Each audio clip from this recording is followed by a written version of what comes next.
there! So, it's week 7. I always start my videos like that. Hi there, it's week something. I hate it. Hi, welcome.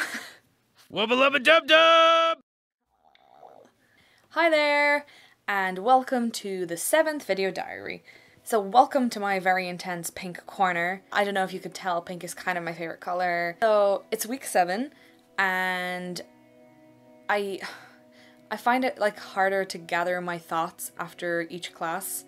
I think maybe just because, you know, things are piling up and we're doing more practical classes and they're kind of bleeding into one another, so it becomes hard to kind of separate them out after doing so much. But today we were back with our usual wonderful Peter Hussey, our usual facilitator, and he's wonderful and practical and just gets straight to the point. We were with him all day, and we worked on devising theatre again, which is when you... Like, I'm not one to speak, I don't know the exact definition of devising theatre, but it's, you know, you creating new theatre using, you know, improvisation, discussion, research methods, where you kind of create it as you go along, and it's a long process, and you kind of construct it and create it yourself with the help of the actors, the company, or whoever you're working with. It can be quite fun. I like it. I've never, you know, devised. Well, no, I have. That's a lie. When I was younger, I helped devise a play when I was in a small theatre company. It was actually a theatre company run by a Miss Sharon Sexton, who is on West End right now. She was a wonderful lady, and I really loved her a lot. She was very strict and intense, but so passionate about what she did, and she was always very helpful in her critique or advice or anything like that. I auditioned for her because she said she was starting a youth theatre company, and I got in, and she told me I was actually, well, I think the audition piece was a funny monologue, and she actually told me I was a great comedy actress or something like that, which I found it hard to believe at the time. Not that I believe that now, but you know, 16, a very insecure and depressed me found it very hard to believe, but I really appreciated her words and her efforts in auditioning me and taking me on with the company. But that was a very big rant. That was irrelevant, but that was when I was 16, 15, 16 or so, and we devised a piece of theatre. So I think I'm familiar with the process, and I really like it. I love coming up with things myself, I guess just because I've always been a person who deals very closely with my imagination, I guess. You know, I'm creative. That's all I've ever done in my entire life, you know. All the artsy-fartsy stuff, you know, the painting, the making your own costumes, the you know, performing for family, always doing, you know, paintings and crafty little things and projects. So, of course, I naturally would go for something creative, and creative projects attract me, or I am attracted to creative projects. So devising theatre is definitely something I want to do, because that gives you freedom to create whatever it is you want to do. And of course, we only get time, we don't have enough time to work on anything in, like, depth. So we're only there from 10 in the morning until 5 p.m. Of course, you can get a lot done with a good structure, which Peter always has, which is wonderful. You know, we're always on the ball and doing stuff and rehearsing and doing little exercises, but there's only so much you can do in a day, and I'm sure I've said this in previous diaries, but it was a good day nonetheless. Very tiring when you have to think so actively. God, that sounds awful, doesn't it? I had to use my brain today, and it was very tiring. But it is. And getting up and performing in front of people again, like this week, we were in pairs doing a devised kind of improvisation piece, and improv has always caused me so much anxiety. I know I can be funny, doesn't mean I am funny all the time. And I know the whole point of improv and performing isn't always to be funny, it's always to be, you know, real and, I don't know, relatable, or to be, I don't know, something, but not funny all the time. And we were working in pairs on a piece of improv, and we divided into bigger groups and picked the improvs that we liked the most, and they asked us to do ours again. It was stressful, just because I don't feel comfortable doing improv and like running lines, you know, on the spot kind of thing.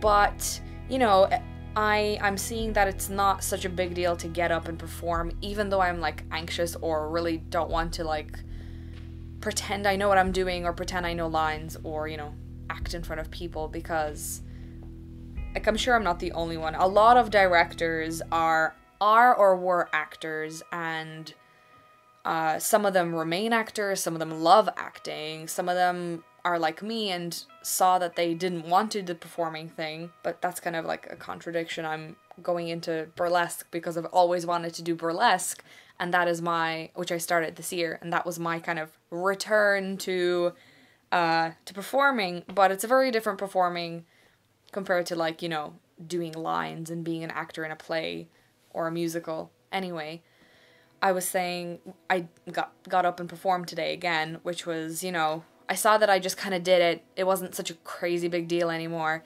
And, you know, you do mistakes and you slip up and some things can be really stupid, but I was brave enough to kind of stop and call out how ridiculous the scene was, or say, oh, can we do that again? That was such a mess. Or I need help in this part if you can, you know, do you have any ideas? And I'm finding I'm like reaching out shamelessly to the group now, which I was trying to do in the last year of my university course. Just kind of shamelessly, you know, asking for help or assistance or advice whenever you really need it. And, you know, doing the same when people go to you, but just kind of, you know, nobody charges you money and isn't going to kill you for asking for help or for asking a question. And, you know, people are such, you know, resources of like overflowing wisdom that you might not have. So always reach out to people around you, especially if they're like me, a newbie director who hasn't yet directed, surrounded by, you know, 20 really experienced directors.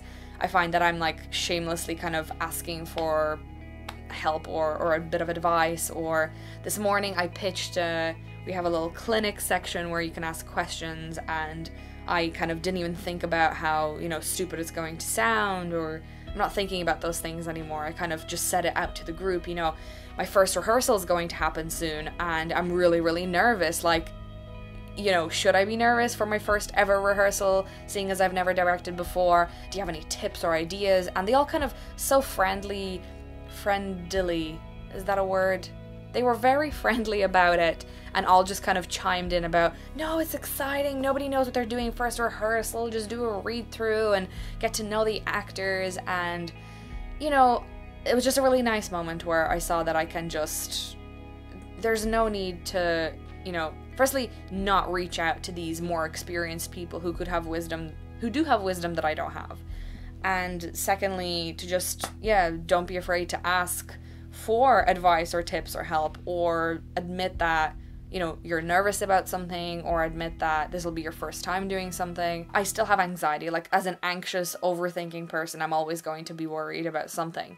But in these classes, I think my anxiety is easing, or it has eased regarding the people I'm with, because I can just be myself fully, and they're super helpful and super friendly. And we're just, yeah, we're really comfortable with the group, you know, at this point. It's really nice, despite, you know, the majority of them, all of them minus one person are older than me. I mean, 7 classes in, and we've gotten to this point, which is really nice. We know each other's names, and, you know, we're kind of shameless with each other, I guess, which is really nice. I like that. And for me, someone who's had, like, severe insecurities and severe, like, self-doubt, for me, seeing myself grow in this way is really major. It's really important to me, and, like, I'm probably not, like, not proud enough of myself for getting to this point, and it seems so, like, tiny and insignificant, but really, like, truly celebrate the tiny victories. Like, this is a major victory in my life, and I'm not even celebrating it. Like, holy Christ, I quit performing and taking photos and painting and doing everything creative a few years ago because I thought I was terrible at it all. you know? And being here like 5 years later, you know, doing a directing course, taking up painting and photography, and starting making YouTube videos, even if they might be terrible and nobody's watching me rant, you know, about irrelevant things, you know, just because I want to do them, because I'm a creative person, because it's just about putting stuff out there shamelessly, you know. Even if I may be terrible at some things, like, just put it out there because it makes you happy, because you want to. And seeing myself, like, step out of my comfort zone this year so much, and just, you know, rolling around the floor in these directing classes and getting up to perform and do improvs, something I would have, like, literally had a panic attack over and would have had to have left the premises, you know, 5 years ago. Growth happens. To use that horrific cliche sentence, which I absolutely despise, the whole, like, it gets better sentence. I despise it, but it does, you know? It really did for me, and it's wonderful, and by God am I still insecure, and I could use some therapy. I need therapy. But, oh, I've gotten so far, and I'm so proud of myself, and it's really nice to see something you know, directing, something that I want, that I am actively trying to pursue and do sometime soon in my life, to see that this is helping improve me and it's helping me grow in this way is really, really nice, because if this was like stunting my growth, but it was something I wanted to do, then I would have had to question, would I want to do this, you know? But no, it's not. It's helping majorly, and I love that. As insecure as I may be about being a director, I'm growing, and it's happening, and I'm learning things, and if anything, you know, it's all about just gaining experience and being, just being experienced, you know, not in regarding directing, just in life. You know, a director is someone who has to kind of know everything, and being experienced in life will help a lot with that. So yeah, I don't want these diaries to be these horribly long things either, and I don't have much to say about today's class apart from just this growth rant. It was a good class, very tiring, but you know, I'm just glad that I can do these practical classes. I was dreading them. I know that anything to do with theater, like, that's not a specific, like, performance role, like, you know, director especially. I knew going into it I would have to perform probably, but I was dreading it, like dreading it. I really don't want to do it because, you know, I went in to direct, not to act. I did that for the previous, you know, 20 years of my life or whatever. Like, I did it for such a long time previously in my life. I wanted to step away from that, but being a director, actors are my main, you know, like, my brain was just gonna say, like, my main tools, but that sounds awfully demeaning to actors. Like, their actors are going to be the main source of inspiration, the people who I'll be working with all the time to create something. So I have to know them, I have to like them, I have to be them, you know? So yeah, I'm just gonna have to suck it up and, you know, continue plowing through it and continuing to push myself outside my comfort zone, continuing to build my confidence, because it's never just one of those things that you, like, learn and tick off the checklist of life. Great, gained confidence, tick, you know? It's not gonna be like that. It's gonna be a lifelong struggle, you know? You'll just get more confident with each year, hopefully. Me starting burlesque, I'm sure, will help with, you know, confidence and performance, and my confidence in performance will surely have to benefit my directing. So yeah, I don't want to ramble on, you know, the videos are long enough as it is. I guess the diaries are supposed to be more reflective, so if I, in this diary onwards, if I become more, like, reflective about myself and the process generally, rather than just recalling what I did in class, that would actually be better. So yeah, I think I'll just end it here before I ramble off topic or something. So thank you so much for being here. To anyone who has, you know, stuck through these diaries, to anyone who's watching them or watching the odd one or whatever. Thank you so much for being here. Thank you for listening to me rant and to me talking about maybe things you really, really don't care about. You know, thank you. I really appreciate it. And I think I'll just end, you know, Video Diary 7 there. So thank you so much, and I'll see you next time. Hi. I can't do it.